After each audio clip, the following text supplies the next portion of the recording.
अरू यस्तो च्यालेन्जहरू पुरै त्यो भेराइटी अब त्यो समुद्री खाना सी फुड जस्तो देखाउन सकिँदैन हामीलाई पैसा छैन गाइज हामी त यसलाई नै सी फुड सम्झिन्छ यो चाहिँ लास्टै मासु लबर हो नि फेरि मासु बिना भातै खाँदैन मलाई चाहिँ फेरि मासु नभए नि हुन्छ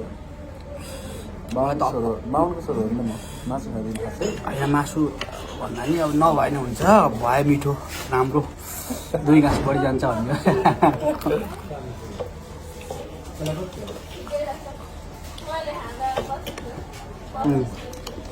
त्यहाँ ब्राइन हाउसमा मासु नभए खानै खाँदैन थियो कसले तिमीले मलाई मासु त्यहाँ डाइरेक्टर साहबलाई हप्ता 2 चोटि रोएर ल्याउँछ कहाँ राख्नु डाइरेक्टर साहब जहिले आयो त्यसले मासु चाहियो मलाई अन्डा चाहियो बिस्कुट चाहियो भनेर खानु पनि त भाइ यसले जे भन्यो त्यही त्यहाँ आइहाल्छ फेरि त्यस्तो खतरा हो डरेमा हेर्दा म्यानेजमेन्ट टिमको अध्यक्ष आफै भन्छ त्यहाँनिर हामीलाई पुरा थर्काएर होइन देख्नु भएको हिजो के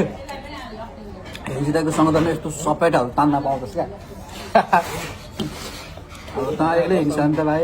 चियार ट्यालेन्ट चाहिँ अलिक ट्यालेन्ट भएको मान्छे हो गफ भन्नु गफ दिन्छ होइन जे नि खुबै छ यस केटासँग भाइ यो भ्लगलाई सबैले सब्सक्राइब गर्नु अनि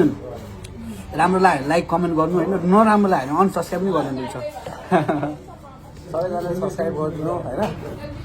युट्युब च्यानल खोलिरहेको छ होइन अब खुला छु अब हेर्नु होला भिडियो हेर्नुहोस् अब गाली गर्न पनि पाइन्छ राम्रो राम्रो लाग्यो भने गाली पनि गर्नु जे गर्दा पनि हुन्छ तपाईँको मनले जे भन्छ त्यही गर्नुहोस् तपाईँहरू चाहिँ के हेरेर नि खानु नि गोरगोर गरेर मुखबाट पानी त आएको छैन नि तपाईँहरूको एक भएर दुःख लाग्यो हामीलाई फेरि पूजा गर्नु तर पुगेन यार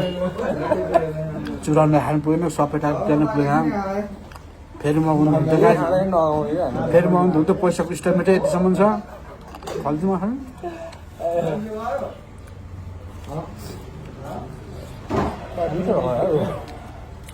कोइराको मासु भाइ मिठो नभए कि तितो हुन्छ मासु त चिल्ला लोकल भएको थियो ब्रोइलरको त त्यति त होइन तर यो लोकल हो फेरि अचार पनि हामी पिसको पैसा परेको भाइ यो अचार पनि थोरै छोड्ने हो यार खानेकुरा सबै कुरो एकदम चाटी चाटी हाम्रो छ ल गाइस दामी भयो यार